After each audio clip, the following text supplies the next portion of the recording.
Krishna Krishna Hare Hare Hare Ram Ram Ram Hare Hare Hare Krishna Krishna Krishna Hare Hare Hare Ram Ram Hare Hare Hare Krishna Krishna Krishna Hare Hare Hare Ram Ram Hare Hare Hare Krishna Krishna Krishna Hare Hare Hare Ram Hare Hare Hare Krishna अंदरिकी so ఈరోజు ఉదయం శ్రీమద్ భాగవత పారాయణం కార్యక్రమానికి భక్తులందరికీ ఇస్కాన్ శ్రీ శ్రీ రాధా గోవింద ఆలయం మంగళూరు కర్ణాటక తరపున స్వాగతం తెలియజేస్తూ ఉన్నాము. సో ఈ శ్రీమద్ భాగవతం వ్యాస విరచితమైనటువంటి శ్రీమద్ భాగవతానికి శ్రీల ప్రభుపాదుల వారి వ్యాఖ్యానాలతో శ్రీమద్ భాగవతాన్ని మనము పారాయణం చేస్తూ ఉన్నాము. సో ఈ క్రమంలో 3వ స్కందము యథాస్థితి అనేటువంటి 3వ స్కందంలోని 7వ అధ్యాయమైనటువంటి విదురుని మరికొన్ని ప్రశ్నలు అనేటువంటి అధ్యాయంలో ఉన్నాము. సో ఈరోజు ఈ కార్యక్రమానికి మరొకసారి మీ అందరికీ కూడా స్వాగతం తెలియచేస్తూ సో ఈరోజు శ్రీమద్ భాగవత పారాయణం మొదలు పెట్టుకున్నాము. ముందుగా ప్రార్థన. ఓం నమో భగవతే వాసుదేవాయ. ఓం నమో భగవతే వాసుదేవాయ. ఓం నమో భగవతే వాసుదేవాయ. ఓం నమో భగవతే వాసుదేవాయ. ఓం నమో భగవతే వాసుదేవాయ. ఓం నమో భగవతే వాసుదేవాయ. నారాయణం నమస్కృత్య నరం చైవ నరోత్తమం.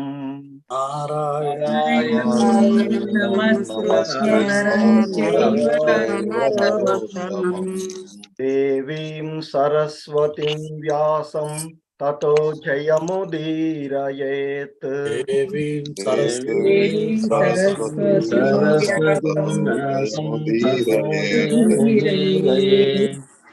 నష్టప్రాయేషు అభద్రేషు నిత్యం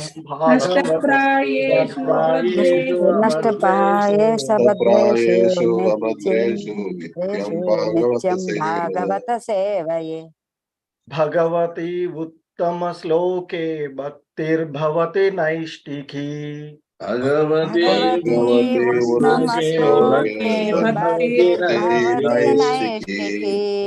హరే కృష్ణ. జయ రాధా మాధవ కుంజ విహారీ. జయ రాధా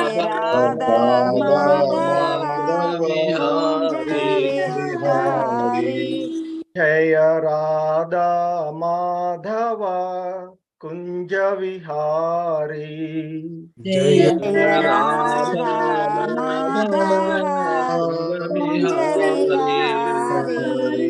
గోపి జన వల్లభ గిరివరదారి.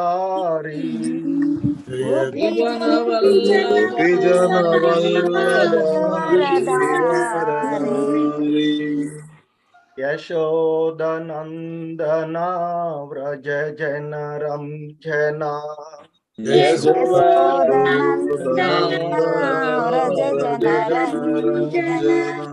యమునా తీరావనచారి.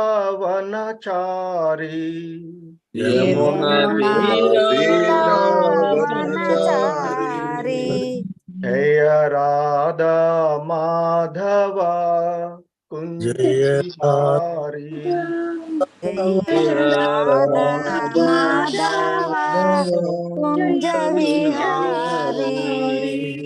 హరే కృష్ణ.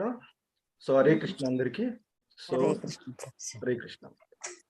హరే కృష్ణ ప్రభుజీ. ప్రణామం. హరే కృష్ణ ప్రభుజీ.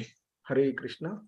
ఒక్క నిమిషం. హరే కృష్ణ ప్రభుజీ. హరే కృష్ణ ప్రభుజీ. హరే కృష్ణ ప్రభుజీ. హరే కృష్ణ మాత.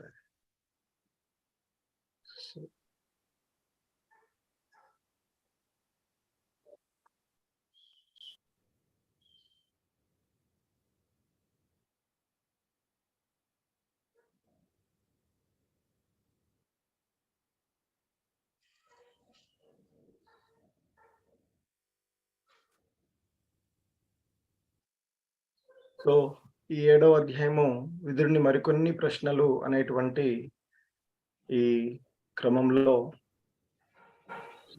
8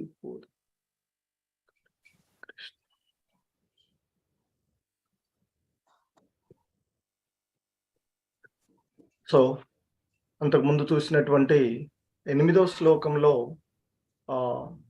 శ్రీ సుఖదేవ గోస్వాముల వారు ఈ విధంగా చెప్తారు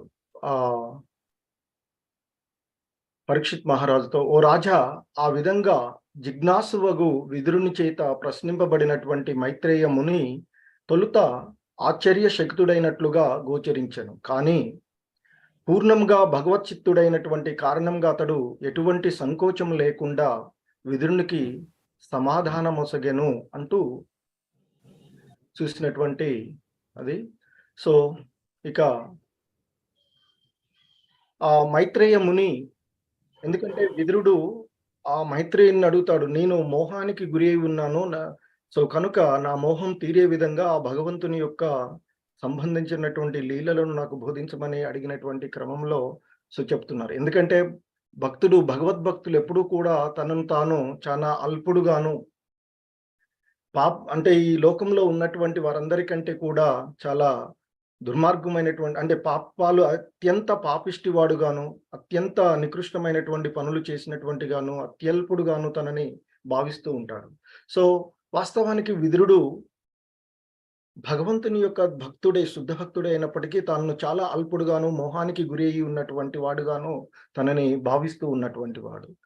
సో ఆ విధంగా ఆ మైత్రేయ మునిని అడిగినప్పుడు మొదట మైత్రేయ ముని కొంత సంకోచానికి లోనైనట్లుగా ఉండి, తర్వాత అతడు కూడా చాలా ఉత్తముడు, భగవంతునితో నేరుగా సంబంధాన్ని కలిగి ఉన్నవాడు కనుక సో తర్వాత ఈ విధంగా సమాధానం చెప్తూ ఉన్నాడు అంటూ సుఖదేవ గోస్వాముల వారు పరీక్షిత్ మహారాజుతో చెప్తున్నటువంటి సందర్భం. ఇక మైత్రేయుడు ఈ విధంగా చెప్తున్నారు. 9వ శ్లోకం చూసినట్లయితే మీరు ఆల్రెడీ చదివినటువంటి ఇందులో, మైత్రేయ ఉవాచ సేయం భగవతో మాయా యన్న విరుధ్యతే ఈశ్వరస్య విముక్తస్య కార్పణ్యముత బంధనం. సో ఆ మైత్రేయ ముని ఈ విధంగా చెప్తూ ఉన్నాడట, పరబ్రహ్మము అంటే దేవాది దేవుడు మాయావశుడగు ననుచు కొందరు బద్ధజీవులు తమ సిద్ధాంతాలను ప్రతిపాదింతురు, కానీ అదే సమయమున వారు అతడు బంధరహితుడు అని కూడా పలుకుదురు, ఇది తర్కమునకు విరుద్ధముగానున్నది అని మైత్రేయ ముని విదురుడు అడిగినటువంటి దానికి సమాధానం, ఆ విదురుడికి భగవంతుని గురించి చెప్తూ సో ఈ విధంగా చెప్తూ ఉన్నాడట మైత్రేయ ముని. ఆ దేవాది దేవుడైనటువంటి శ్రీకృష్ణ భగవానుడు, ఆ శ్రీహరి ఒక్కొక్కసారి ఆ బద్ధజీవులు ఆ భగవంతుడు కూడా మాయకు వశమవుతాడు అనుకుంటూ సిద్ధాంతాలను ప్రతిపాదిస్తూ ఉంటారు. వాళ్ళే మళ్ళీ ఆ మాయావాదులే ఆ విధంగా మాయానికి భగవంతుడు వశం అవుతూ ఉన్నాడు అని చెప్పేటువంటి వాళ్ళే మళ్ళీ ఆ భగవంతుడు బంధరహితుడు, దేనికి కూడా బద్ధుడు కాడు అని పలుకుతున్నారు. సో ఒక రకంగా ఆయన మాయకు లోనవుతాడు అంటున్నారు, దేనికి అతడు బంధితుడు కాడు అని చెప్తున్నారు. అది వాళ్ళు చెప్పేటువంటి వాళ్ళ యొక్క విషయాలకే విరుద్ధమైనటువంటి ప్రకటన వాళ్ళు చేస్తూ ఉన్నారు అని ఆ మైత్రేయుడు విదురుడితో చెప్తూ ఉన్నటువంటి విషయము. సో ఇక దీనికి శ్రీల ప్రభుపాదుల వారి యొక్క భాష్యాన్ని మనం ఒక్కసారి చూసినట్లయితే, శ్రీల ప్రభుపాద్కి జై. ఓం అజ్ఞానతిమిరాంధస్య జ్ఞానాంజనశలాకయా చక్షుర్మిలితం యేన తస్మై శ్రీ గురవే నమః. నమో ఓం విష్ణుపాదాయ కృష్ణప్రేష్టాయ భూతలే శ్రీమతే భక్తివేదాంత స్వామి ఇతి నామినే. నమస్తే సారస్వతీ దేవే గౌరవాణి ప్రచారిణే నిర్విశేష శూన్యవాది పాశ్చాత్య దేశతారిణి. హరే కృష్ణ. సో ఇక్కడ వారి భాష్యంలో ఆల్రెడీ మీరు చదివినటువంటి భాష్యంలో ఈ విధంగా చెప్తూ ఉన్నారు.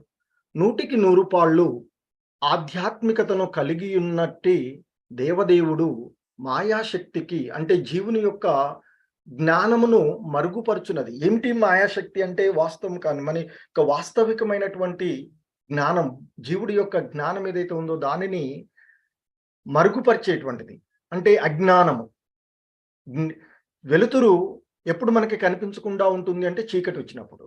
సో కనుక ఆ విధంగా ఆ మాయాశక్తికి కారణుడు కానట్లుగా కొన్ని మార్లు గోచరిస్తూ ఉంటుంది అని చెప్తున్నారు. ఒక్కొక్కసారి ఈ మాయాశక్తికి శక్తి ఏదైతే ఉందో ఆ శక్తికి భగవంతుని యొక్క శక్తులు ముఖ్యంగా 3 రకాలుగా మనం చూస్తూ ఉంటాం. అతని యొక్క బాహ్య శక్తి, అంతర్గత శక్తి, తటస్థ శక్తి అనేటువంటి 3గా భగవంతుని యొక్క శక్తులు ఉంటాయి. అయితే ఈ బాహ్య శక్తి, మాయాశక్తి ఏదైతే ఉందో దానికి ఆ భగవంతుడు కారణం కానట్లుగా కొన్నిసార్లు గోచరిస్తూ ఉంటుంది అని చెప్తున్నారు. కానీ నిజానికి మాయాశక్తి సహితము భగవానుని యొక్క అంశయే అనుటలో ఎటువంటి సందేహము లేదు అంటూ శ్రీల ప్రభుపాదుల వారు భాష్యంలో చెప్తూ ఉన్నారు. ఎందుకంటే ఇంతకుముందు కూడా భగవంతుడే చెప్తాడు ఆయన యొక్క శక్తుల గురించి. మనకి భగవద్గీతలో చెప్తారు. అపరశక్తి, పరాశక్తి అంటూ భగవద్గీతలో భగవంతుడు మనకి ఆయన యొక్క శక్తులను చెప్తాడు. ఈ సృష్టి అంతా కూడా ఆయన యొక్క అపర శక్తి ద్వారా, భౌతిక ప్రకృతి ఆయన యొక్క అపరశక్తిలో ఉంది. ఆ అపరశక్తిని వినియోగించుకునేటువంటి జీవాత్మలు పరాశక్తి కింద ఆయన చెప్తూ ఉన్నారు. సో కనుక ఇక్కడ మనకి శ్రీల ప్రభుపాదుల వారు సో ఆ బయటకి ఒక్కొక్కసారి, ఎందుకంటే ఈ భౌతిక ప్రపంచంలో ఏది కూడా మనం సరైనటువంటి దృష్టితో చూడలేనటువంటిది. ఆ భగవంతుడు తప్ప నిజమైనటువంటి అబ్సల్యూట్ ట్రూత్ ఏది కూడా లేదు. ఆ భగవంతుడు మాత్రమే నిజమైనటువంటి సత్యం. సో కనుక ఎందుకంటే మనం కొన్ని చూస్తూ ఉంటాం పరిస్థితులు. ఒక్కొక్కసారి మన కంటికి కొన్ని కనిపించవు. మన దృష్టి అంతవరకే ఉంటుంది. అంత మాత్రాన అది లేనట్లు కాదు. కొన్నిసార్లు మనం వినలేము కొన్ని శబ్దాలను. అంత మాత్రం ఆ శబ్దాలు రానట్లు కాదు. సో కనుక ఆ విధంగా కొన్ని మార్లు 100కి 100% కూడా ఆ ఆధ్యాత్మికను కలిగి ఉన్నటువంటి దేవాది దేవుడు ఈ మాయాశక్తికి కారణం కాకపోవచ్చేమో అని కనిపిస్తుందట. 100%గా కూడా ఆ విధంగా అనిపిస్తూ ఉండవచ్చు. కానీ అది వాస్తవం కాదు అని చెప్తున్నారు. అలాగే ఇక్కడ శ్రీల వ్యాసదేవుడు దేవదేవుడైనటువంటి శ్రీకృష్ణుని మొనర్చుకున్నప్పుడు బాహ్య శక్తితో, అంటే ఆ భగవంతుని యొక్క శక్తులలో బాహ్య శక్తితో, అంటే వ్యక్తిగత జీవుల విశుద్ధ జ్ఞానమును కప్పివేయబడినటువంటి ఆ మాయాశక్తి, బాహ్యశక్తి ఏదైతే ఉందో తో పాటుగా నీ గాంచెను అని చెప్తున్నారు. అంటే భగవంతుణ్ణి అర్థం చేసుకోవడానికి ఆయన యొక్క కృష్ణ కృపామూర్తి అయినటువంటి కృష్ణ ద్వైపాయనులుగా చెప్పబడినటువంటి వ్యాసుల వారు ఆ విధంగా గాంచారు అనేటువంటి విషయాన్ని తెలుపుతున్నారు. ఎందులకై బాహ్యశక్తి ఈ విధంగా వర్తించినటువంటి విషయము ఈ క్రింది విధంగా, అంటే ఇక్కడ మనకి పూర్వపు ఆచార్యులైనటువంటి ఆ విశ్వనాథ చక్రవర్తి ఠాకూర్ల వారు, అలాగే శ్రీల జీవ గోస్వామి వంటి గొప్ప వ్యాఖ్యాతలు కూడా విశ్లేషించారు అని చెప్తున్నారు. సో ఆ విధంగా వివరించవచ్చు అంటూ శ్రీల ప్రభుపాదుల వారు మనకి తెలియచేస్తున్నటువంటి. అలాగే ఈ భౌతికము అయినటువంటి మాయాశక్తి ఆధ్యాత్మిక శక్తికి భిన్నమైనప్పటికీ భగవానుని యొక్క పలు శక్తులలో ఒకటి అయి ఉన్నది అని చెప్తున్నారు. సో ఈ విషయాన్ని మనకి భగవద్గీతలో భగవంతుడే నేరుగా చెప్పినటువంటి విషయం. అంటే ముందుగా ఈ ప్రకృతి ఇవన్నీ కూడా, ఈ అంశాలన్నీ కూడా నా యొక్క అపరశక్తిగా అంటే ఈ ఇంద్రియాలు, తర్వాత మనస్సు, అహంకారం ఇవన్నీ కూడా ఆయన యొక్క మాయాశక్తులతో పాటు చెప్పి దీనికి భిన్నమైనటువంటి నా పరాశక్తి ఒకటి ఉంటుంది అని కూడా చెప్తారు మనకి భగవద్గీతలో.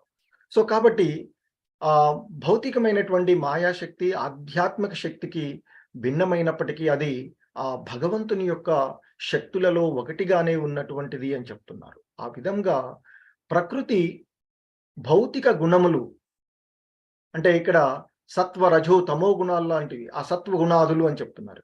నిక్కముగా భగవానుని యొక్క గుణాలే అయి ఉన్నవి. శక్తి మరియు శక్తివంతుడు భగవానుడు అభిన్నము అని చెప్తున్నాడు. అట్టి శక్తి అతనితో ఏకమై ఉన్నను అతడెన్నడూనూ దాని చేత జయింపబడబోడు. కానీ జీవులు సైతము భగవానుని అంశలే అయినప్పటికీ ఆ భౌతిక శక్తి చేత జయింపబడే వారు ఉన్నారు అని చెప్తున్నారు. మరి ఇక్కడ కొంత మాయావాదులు వాదన ఉంటూ ఉంటుంది. మరి ఈ అంటే జీవులన్నీ కూడా భగవంతుని యొక్క అంశలే అంటున్నారు కదా. మరి అలాంటప్పుడు ఈ జీవులు ఆ భగవంతుని యొక్క అంశలే అయినప్పుడు ఈ జీవులన్నీ కూడా మాయాశక్తి ప్రభావానికి లోనవుతూ ఉన్నాయి కదా. మరి మాయాశక్తికి లోనై ఆ మాయాశక్తి ప్రకారంగా వారు వాటి ప్రభావితమై పనిచేస్తూ ఉన్నప్పుడు మరి ఆ భగవంతుడు కూడా మాయాశక్తికి బంధితుడై ఉంటాడు కదా. కాబట్టి మాయాశక్తి యొక్క ఆధీనంలోనికి వస్తారు కదా అనేటువంటి భావనతో వారు వాదించేటువంటి అవకాశమై ఉంటుంది. సో అందుకే వారు ఆ విధంగా వాదిస్తూ ఉన్నారని చెప్తున్నారు. సో అయితే ఇక్కడ ఆ భగవంతుని యొక్క అంశలే అయి ఉన్నప్పటికీ కూడా వారు ఈ భౌతిక శక్తి చేత జయింపబడుతున్నారు. కాబట్టి భగవంతుడు కూడా అంటే భగవంతుడు ఆ మాయాశక్తి అనేటువంటిది భగవంతుడి యొక్క ఆధీనంలో లేదు అని మాయావాదులు వాదిస్తూ ఉంటారు అని చెప్తారు. సో ఎందుకంటే అది వాస్తవం కాదు. ఎందుకంటే ఇక్కడ మరి జీవులందరూ కూడా భగవంతుని యొక్క అంశలే. ఎలాగైతే ఒక మహా అగ్ని ఉంటుందో ఆ అగ్నిలో ఉన్నప్పుడు అది అంతా కూడా శక్తివంతంగానే అయి ఉంటుంది. ఎప్పుడైతే ఆ అగ్ని నుండి ఒక కణం వేరైంది అనుకోండి, ఆ అగ్ని నుండి కణం వేరైనప్పుడు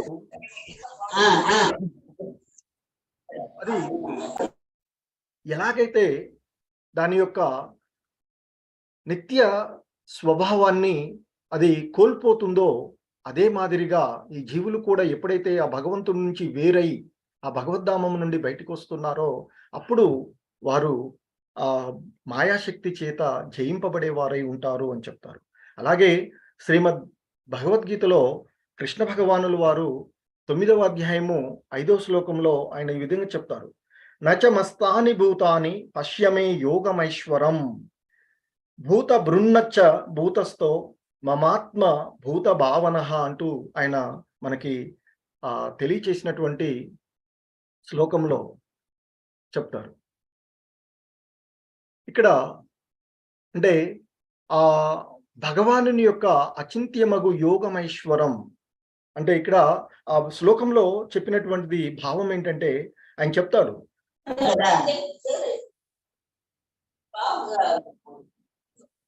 హరే కృష్ణ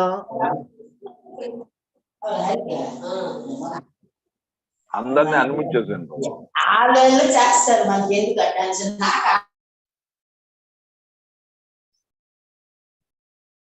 హరే కృష్ణ ప్రభుజీ వినిపిస్తుందా నాకు? ఓకే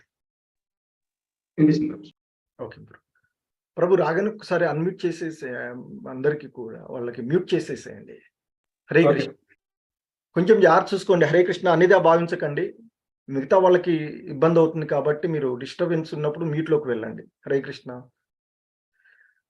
సో ఇక్కడ ఆయన కృష్ణ భగవానుడు చెప్తారు, దీనికంటే ముందు శ్లోకంలో ఆయన చెప్తారు, మయా తదమిదం సర్వం జగద్మవ్యక్తమూర్తినా అని చెప్తారు. మత్స్థాని సర్వభూతాని నచాహం తేష్వస్థితః అని చెప్తారు. అంటే ఈ సమస్త జగత్తు నా అవ్యక్త రూపములలో నా చేత ఆవరించబడి ఉన్నది, సకల జీవులు నాలోనే ఉన్నాయి, నేను వాటిలో లేను అని చెప్తారు.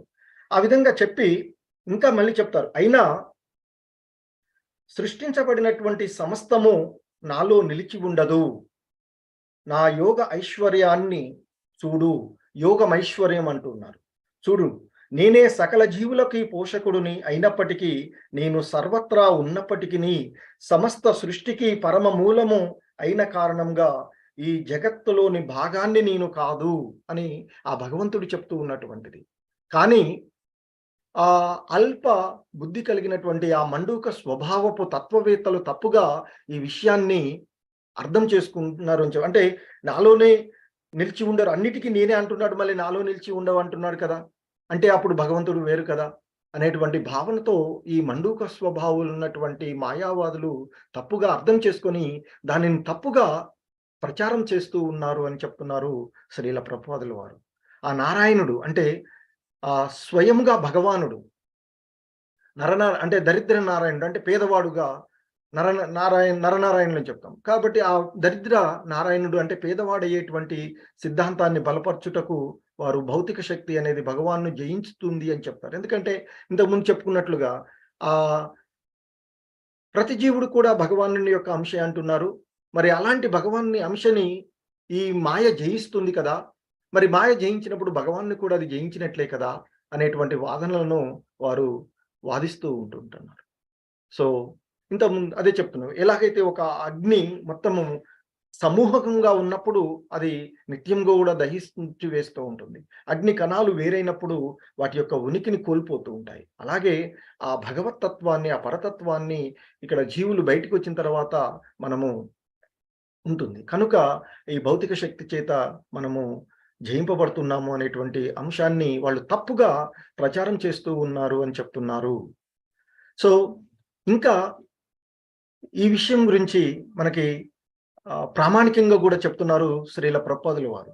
శ్రీల జీవ గోస్వాముల వారు మరియు శ్రీల విశ్వనాథ చక్రవర్తి ఠాకూర్లు ఒక చక్కని ఉపమానాన్ని మనకి ఇచ్చారు అని చెప్తున్నారు. ఏంటి ఆ ఉపమానము అంటే ఇక్కడ చెప్తూ ఉన్నారు.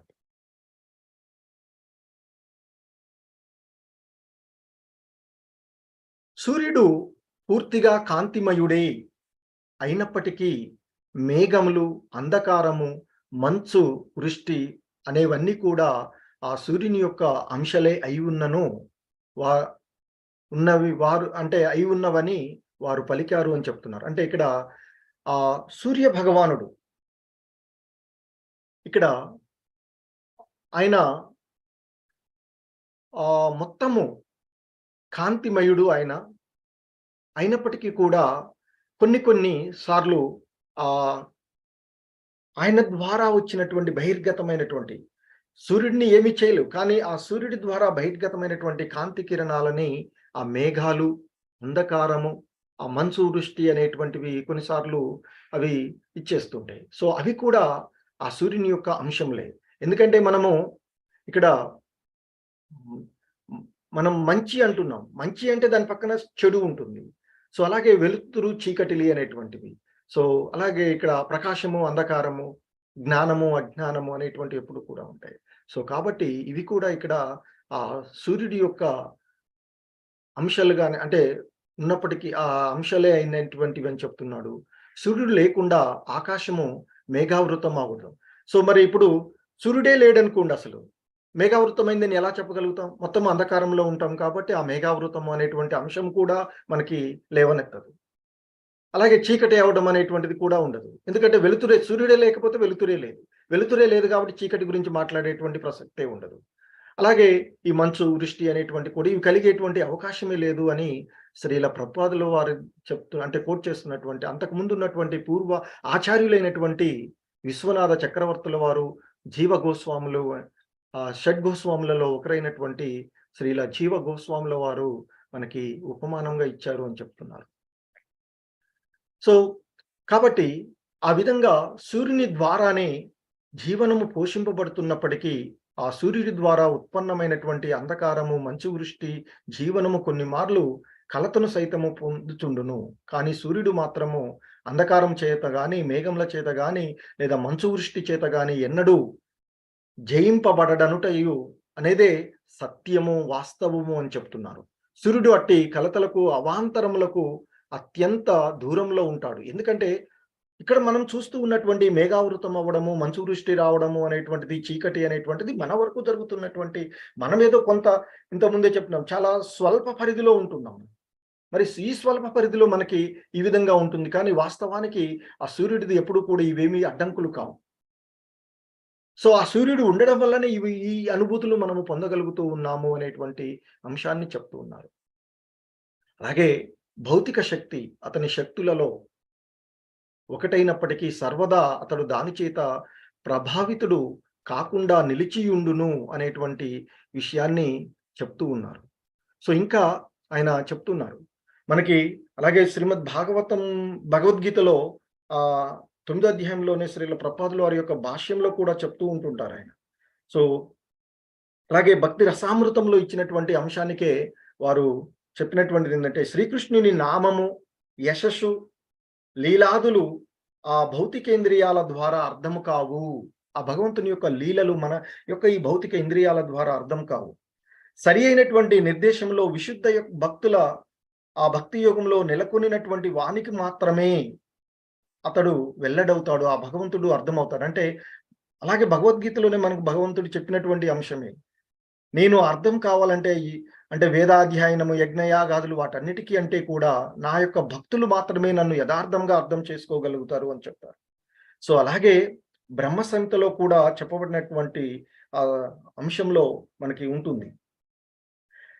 ప్రేమాంజన చచ్చురిత భక్తి విలోచనమే సంతః సదైవ హృదయేషు విలోకయంతి అని చెప్పబడుతుంది.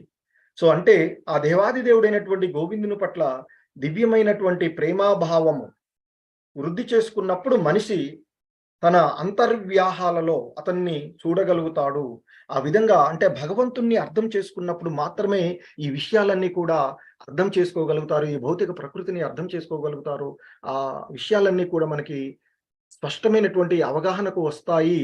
ఎప్పుడు అంటే ఆ భగవంతుణ్ణి అర్థం చేసుకున్నప్పుడు.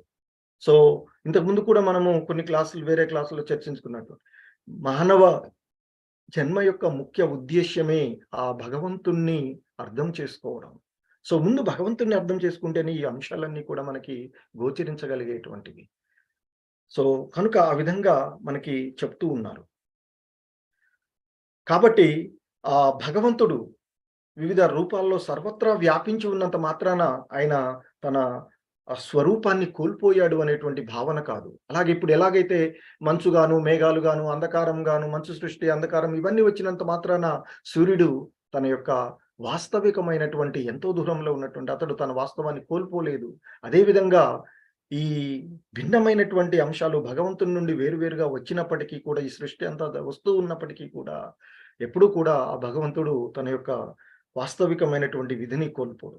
ఎందుకంటే ఒక దీపంతో మరొక దీపాన్ని వెలిగించినంత మాత్రాన మరొక దీపం వెలుగుతుంది. అంత మాత్రాన ఈ అంతకు ముందు ఏదైతే కారణమైందో ఆ దీపము తన ఉనికిని కోల్పోవడం అనేది జరగదు. సో అదేవిధంగా భగవంతుడు కూడా నిత్య శాశ్వతుడుగా ఉండేటువంటి వాడు, సనాతనుడు అనేటువంటి విషయాన్ని మనము అర్థం చేసుకోవలసినటువంటి అంశం. సో అలాగే ఇక్కడ ఇంకా చెప్తున్నారు, అదేవిధంగా ప్రకృతి గుణములు సైతము కిరణములను బోలిన జీవుల పైననే తమ ప్రభావాన్ని చూపగలుగుతాయి. ఎలాగైతే సూర్యుడిని ఏవి చేయలేనటువంటి విధంగా ఇవి మేఘాలు కానీ, అంధకారం కానీ, మంచు వృష్టి కానీ ఏవి చేయలేవు సూర్యుని ద్వారా వచ్చినటువంటి కిరణాలను మాత్రమే ప్రభావితం చేయగలవు. సో ఆ విధంగా ప్రభావితం చేసినట్లుగానే ఆ భగవంతుని యొక్క అంశలుగా వచ్చినటువంటి జీవుల పైన మాత్రమే, ఈ జీవాత్మల పైన మాత్రమే ఈ మాయాశక్తి ప్రభావం ఉంటుంది తప్ప ఆ పరమాత్మ పైన ఉండదు, ఆ పరబ్రహ్మం పైన ఉండదు అనేటువంటి విషయాన్ని మనకి వారు చెప్తూ ఉన్నటువంటి. సో భౌతిక శక్తి ప్రభావము అకారణముగా జీవుల విశుద్ధ చైతన్యం పైనను, నిత్యానందం పైనను పనిచేయుట మిగుల దురదృష్టకరమై విషయమై ఉన్నది. సో ఆ విధంగా మరి ఈ జీవుల పైన ఇది పనిచేయడం కూడా దురదృష్టకరమైనటువంటి విషయంగా శ్రీల ప్రభుపాదుల వారు మరి ఇక్కడ మనకి చెప్తున్నారు. కారణం ఏంటంటే జీవుడి యొక్క వాస్తవికమైనటువంటి ధర్మం నిరంతరము ఆ కృష్ణుని స్మరణలో ఉండాలి, కృష్ణుని మరవరాదు అనేటువంటి విషయాన్ని వదిలేసి ఆ కృష్ణుని మర్చిపోవడం వల్లనే మనకి ఇవన్నీ కలిగినటువంటి విషయాలు. సో ఇంకా చెప్తున్నారు, విశుద్ధ చైతన్యము, నిత్యానందము ఆ రీతిగా మరుగునబడుటకు అవిద్య కర్మ సంజ్ఞాతం తమ సూక్ష్మ గుణమగు స్వతంత్రతను దుర్వినియోగం చేసుకోవడం. అదే మనం ఇక్కడ చెప్పుకున్నటువంటి ఆ భగవంతుణ్ణి మర్చిపోవడం. సో భగవంతుణ్ణి మర్చిపోవడం, ఎప్పుడైతే మనం భగవంతుణ్ణి మర్చిపోతామో, ఎందుకంటే భగవంతుని ఆధీనంలో ఉన్నటువంటి మాయాశక్తి ఇక అది మన పైన ప్రభావాన్ని చూపగలుగుతుంది. సో ఆ విధంగా చేస్తుంది అని చెప్పారు. ఇంకా మనకి చెప్తున్నారు, విష్ణు పురాణము, భగవద్గీత, ఇతర వేద వాజ్మయములను అనుసరించి జీవులు భగవానుని యొక్క తటస్థ శక్తి నుంచి ఉద్భవించిన వారు.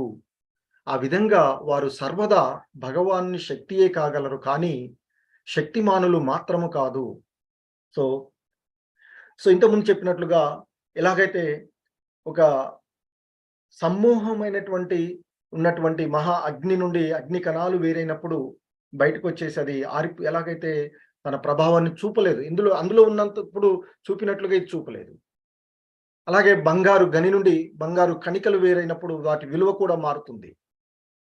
స్వరూపంగా గుణాత్మకంగా బంగారమే, కానీ బంగారు గనికి చిన్న బంగారు కణికను పోల్చి ఇది రెండు ఒకటే అంటే చెప్పడం, గుణాత్మకంగా రెండు ఒకటే, కానీ పరిమాణాత్మకంగా రెండు ఒకటి కావు. సో అదే మాదిరిగా ఇక్కడ మనము ఈ విషయాన్ని అర్థం చేసుకోవలసినటువంటి అంశంగా చెప్తూ ఉన్నారు. సో అలాగే ఇంకా ఆ పైన చెప్పినట్లుగా సూర్యుడు సూర్యకిరణాలు నడుమ ఎట్టి గుణరీతి భేదము లేదు. ఇదే ఇంతకుముందు చెప్పినట్లు భగవంతుడికి మనకు గుణాత్మకంగా భేదం లేదు, అలాగే సూర్యుడికి సూర్యకిరణాలకి గుణరీతి భేదం లేనప్పటికీ సూర్యకిరణములు కొన్ని మారు సూర్యుని యొక్క వేరొక శక్తి చేత, అంటే ఎలాగైతే మేఘాల చేత, మంచు వృష్టి చేత, చీకటి చేత ప్రభావితం జయించబడుతున్నాయో అదే మాదిరిగా ఆ పరమాత్మ నుండి వేరైనటువంటి ఆత్మలు, ఆ జీవులు భగవానుని యొక్క ఉన్నత శక్తితో గుణరీత్యా ఏకమే అయినప్పటికీ, అంటే గుణరీత్యా భగవానుని యొక్క శక్తితో ఈ జీవులు అంటే ఆత్మలు జీవాత్మలు పరమాత్మతో గుణరీత్యా సమానం అంటే శాశ్వతమైనటువంటివిగా ఉన్నప్పటికీ ఇక భౌతిక శక్తి, ఈ న్యూనమగు భౌతిక శక్తి పైన జయింపబడేటువంటి స్వభావాన్ని కలిగి ఉంటారు అని చెప్తున్నారు. ఎలాగైతే సూర్యకిరణాలు ఆ సూర్యుడి యొక్క ఇతర అంశాల చేత ప్రభావితం అవుతూ ఉన్నట్లుగా ఈ జీవాత్మలు భగవాను నుండి బయటికి వచ్చినటువంటి, ఆ పరమాత్మ నుండి బయటకు వచ్చినటువంటి జీవాత్మలు ఆ పరమాత్ముడి యొక్క మరొక శక్తి, ఆ అపరశక్తి అయినటువంటి మాయాశక్తి అయినటువంటి దాని చేత వాళ్ళు ప్రభావితులు జయింపబడుతూ ఉన్నారు అని చెప్తూ ఉన్నారు. సో వారు అగ్ని కణముల వంటి వారు. సో అగ్ని సమూహమైనటువంటి అగ్ని, ఆ అగ్ని నుండి బయటపడినటువంటి కణాల మాదిరి వారు అని చెప్తారు. అన్ని కణాలు కలిసి సమూహంగా ఉన్నప్పుడు అగ్నిశక్తి వేరుగా ఉంటుంది. సో అలాగే ఇక్కడ వారు అగ్ని కణముల వంటి వారు అని వేదమంత్రములందు తెలుపబడినది. అగ్ని కణములు సైతము అగ్నియే అయినప్పటికీ వాటి దాహక శక్తి మూలాగ్ని యొక్క దాహక శక్తికి భిన్నమై ఉంటుంది, అంతే కదా. ఆ నిప్పురవ్వలు అగ్నికి దూరంగా ఎగిరినప్పుడు అగ్ని రహిత వాతావరణ ప్రభావానికి అవి వచ్చేస్తాయి. బయట అగ్ని ఉండదు కదా, ఇక్కడేమో లోహం లోపల అన్ని కూడా సమూహంగా అగ్ని మాత్రమే ఉంటుంది, కానీ బయటకు వచ్చేటప్పటికి ఆ అగ్నిరహిత ప్రభావం చేత ఇది అవుతుంది. సో అందుకే మనల్ని కూడా భగవద్గీతలో మనకు చెప్తారు. సో ఈ జీవాత్మ వాస్తవానికి సనాతనమైన వాడు, దివ్యమైనటువంటి వాడు అయినప్పటికీ ఈ ప్రకృతి సాంగత్వంలోనికి రావడం వలన అతడు ఈ త్రిగుణాల స్వభావానికి లోనై ఆ గుణాల ప్రకారంగా తన కర్మలను ఆచరిస్తూ ఉంటాడు అర్జున అని చెప్తారు. సో ఇక్కడ కూడా అదే, ఆ మూలాగ్ని నుండి అగ్ని కణాలు బయటికి వచ్చినప్పుడు ఇక్కడ చుట్టూ అంతా ఏముంది, అగ్నిరహితమైనటువంటి వాతావరణం ఉంది. మూలాగ్నిలోనేమో మొత్తము అగ్ని ఉంటుంది, బయటకు వచ్చినప్పుడు అగ్నిరహితమైనటువంటి వాతావరణంలోనికి వచ్చేస్తుంది. కనుక వాస్తవానికి అగ్ని కణం కూడా దహించే స్వభావాన్ని కలిగి ఉన్నది. అంటే జీవాత్మలు కూడా శాశ్వతమైనటువంటి దివ్యమైనటువంటి అయినప్పటికీ ఈ భౌతిక అపరశక్తి ప్రభావం ఏదైతే ఉందో శక్తి అయినప్పటికీ కూడా బయటకు వచ్చినప్పుడు ఈ అపరశక్తి ప్రభావం, అంటే భౌతిక ప్రకృతి ప్రభావం వలన ఈ ప్రకృతి త్రిగుణాలకి అవశ్యుడై నిరంతరము తను కర్మలలో బంధనాలలో చిక్కుకుని పోతాడు అని చెప్తూ ఉన్నారు.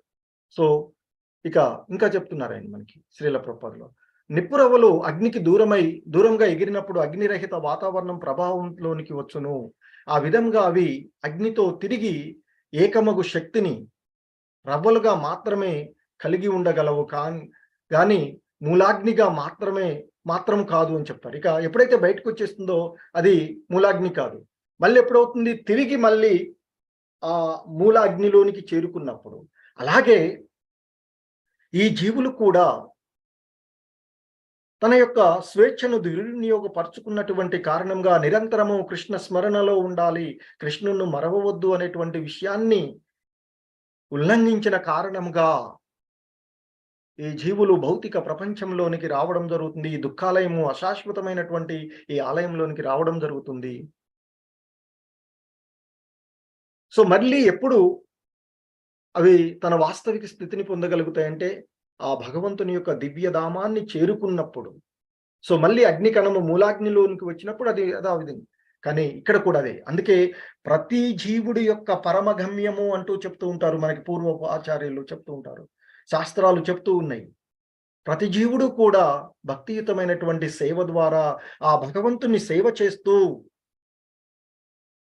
ఆ భగవంతుని యొక్క దివ్యధామాన్ని చేరుకోవాలి అని చెప్తారు. దానికి మూల కారణం భక్తియుతమైనటువంటి సేవ మాత్రమే. సో ఆ భక్తియుతమైనటువంటి సేవ ద్వారా భగవంతుని యొక్క దివ్యధామాన్ని చేరి తిరిగి తన వాస్తవికమైనటువంటి యథార్థమైనటువంటి స్వభావాన్ని పొందగలుగుతారు ఈ జీవులు అని చెప్తున్నారు. సో ఇక్కడ కానీ మూలాగ్ని నుండి వేరైన క్షణమునే వాటి దుర్భాగ్యము కష్టములు ఆరంభమవుతాయి అని చెప్తున్నారు. కనుక ఇక్కడ స్పష్టంగా సారాంశం ఏమనగా మూలాగ్ని అయినటువంటి దేవదేవుడు ఏనాడు కూడా జయింపబడడు. కానీ అగ్ని యొక్క సూక్ష్మమగు కణములు రవ్వలు మాత్రము మాయా ప్రభావం చేత జయింపబడగలుగుతాయి అని చెప్తున్నారు. ఇక దేవదేవుడు తన భౌతిక శక్తి చేత జయింపబడుడనుట పరమ పరిహారాస్పదమైనటువంటి పరమ అబద్ధము అనేటువంటి ఒక వ్యర్థమైనటువంటి వ్యాఖ్య అనేటువంటి వాదమై ఉన్నది అని చెప్తున్నారు శ్రీల ప్రభుపాదుల వారు. భగవానుడు మాయాశక్తికి ప్రభువు కాగా జీవులు మాయాశక్తి చేత నియంత్రించబడు బద్ధ స్థితిలో ఉండునట్టి వారు అని చెప్తున్నారు. సో భగవద్గీత యొక్క వివరణ ఇదియే అని చెప్తున్నారు మనకి. సో మనకి భగవద్గీతలో కూడా చెప్తారు ఇంకా. సో ఈ శక్తులన్నీ కూడా నా యొక్క ఆధీనంలోనే ఉంటాయి, నేను వాటి ఆధీనంలో ఉండను అని చెప్తారు. సో అందుకే ఆయన ఋషికేశుడుగా పిలువబడేటువంటి వాడు భగవంతుడు. సో కాబట్టి ఇవన్నీ కూడా ఇక్కడ మనకు భగవద్గీతలో ఇస్తున్నటువంటి భగవద్గీతలో మనం తెలుసుకోవలసినటువంటి అంశం కూడా అదే. ఈ శక్తులన్నీ కూడా ఆయన యొక్క ఆధీనంలోనే ఉంటాయి, కానీ ఆయన వేటికి ఆధీనుడు కాడు. అలాగే ఆయన చెప్తారు, ఈ జీవులన్నీ నాలోనే ఉన్నాయి, నేను వాటిలో లేను అని చెప్తారు మనకి. అలాగే ఈ భౌతిక జగత్తులో నేను భాగం కాదు, అంతా నాలోనే ఉన్నప్పటికీ కూడా అని చెప్తూ ఉంటారు మనకి 9వ అధ్యాయంలో 4-5 శ్లోకాల్లో ఇంతకుముందు చెప్పినట్లుగా. సో కాబట్టి ఈ జీవులు మాత్రమే మాయాశక్తి చేత నియంత్రించబడేటువంటి బద్ధస్థితిలో ఉన్నారు అని చెప్తున్నారు. భగవానుడు భౌతికమగు సత్వగుణం చేత జయింపబడుననేటువంటి వాదనమును ప్రతిపాదించు ఈ మండూక స్వభావము అల్పజ్ఞానులు తత్వవేత్తలు స్వయంగా తామే ఆ భౌతిక శక్తి చేత మోహితులవుతున్నారు. యాక్చువల్లీ వాస్తవానికి వాళ్ళు ఈ భౌతిక శక్తి చేత మోహితమై ఉండడం వల్ల ఆ భగవంతుడు కూడా మోహితుడై ఉన్నాడు అనేటువంటి భావనతో మనకి బోధిస్తూ ఉన్నారు, వారు చెప్తూ ఉన్నారు, ప్రతిపాదిస్తూ ఉన్నారు అని చెప్తున్నారు.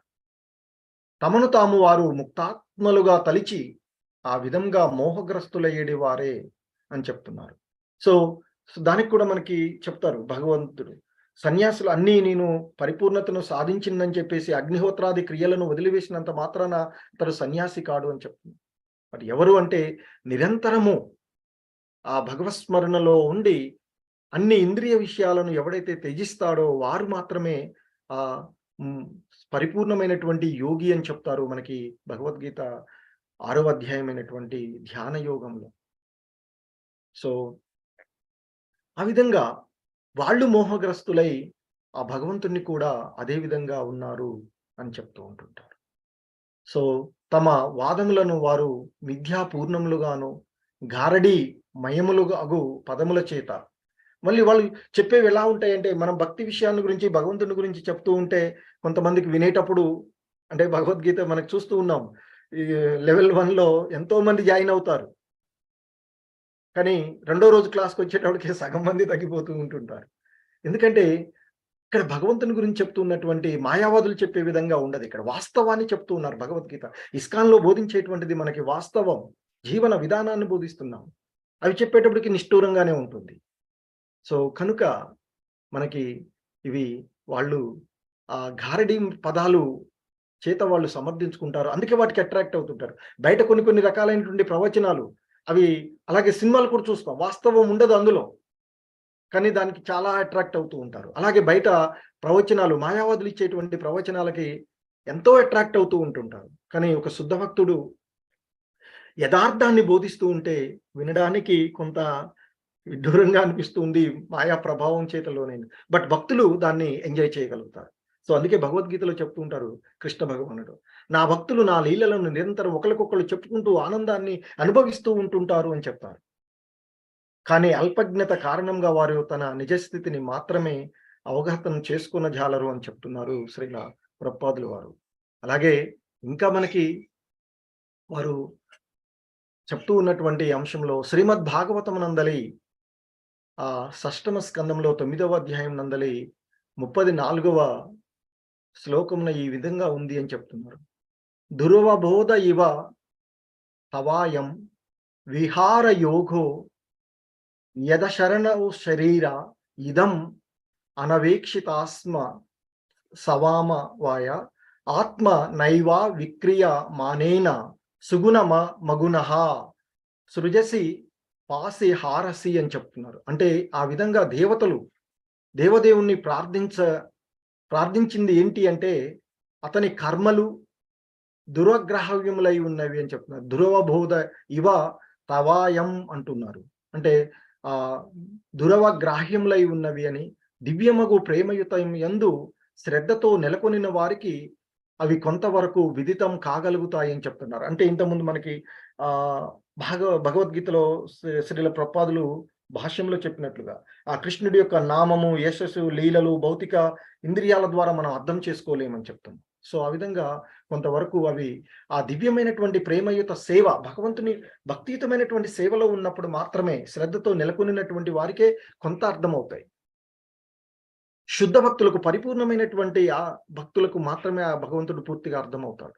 సో భగవాన్ని భౌతిక ప్రభావము సృష్టి నుండి దూరుడై యున్నను తమ ద్వారా విశ్వము సృజించుట, పోషించుట, లయించుట కావించుననేది దేవతలు కూడా అంగీకరించారు అనేటువంటి విషయాన్ని చెప్తున్నారు. సో ఎందుకంటే మన సృష్టి ప్రారంభంలో కూడా అన్నిటినీ సృష్టించిన తర్వాత దేవతలు ఏమీ పాల్పోకుండా ఉంటారు. ఏమీ చేయలేక దేవతలను, ఈ సృష్టిని, దేవతా సమూహాలను, జీవులను, బ్రహ్మను అన్ని సృష్టించిన తర్వాత, అంటే ఇక్కడ సృష్టించి మొదట సృష్టిస్తారు భగవంతుడు విశ్వరూప సృష్టిలో. మరి చేసిన తర్వాత వారు ఏవి కూడా ఏం చేయాలో తోసుక అట్లాగే ఉండిపోతారు. కొన్ని వేల సంవత్సరాల పాటు బ్రహ్మ కూడా సముద్రంలో ఉంది. ఆ తర్వాత వారందరూ కలిసి ఆ భగవంతుణ్ణి ధ్యానం చేస్తాడు బ్రహ్మ కొన్ని వేల సంవత్సరాల పాటు.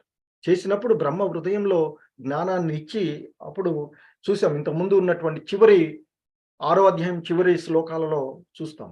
సో ఆ విధంగా దేవతలు కూడా ఈ విషయాన్ని సరిగా అవగాహన చేసుకోలేనప్పుడు మరి పతిత ఆత్మలమైనటువంటి మానవులు, ఈ మాయావాదులు సరిగా భగవంతుని ఏ విధంగా అర్థం చేసుకొని వారు ప్రవచనాలు ఇస్తున్నారు అనేటువంటి విషయాన్ని శ్రీల ప్రభుపాదులు వారు మనకి తెలియచేస్తున్నటువంటి అంశము.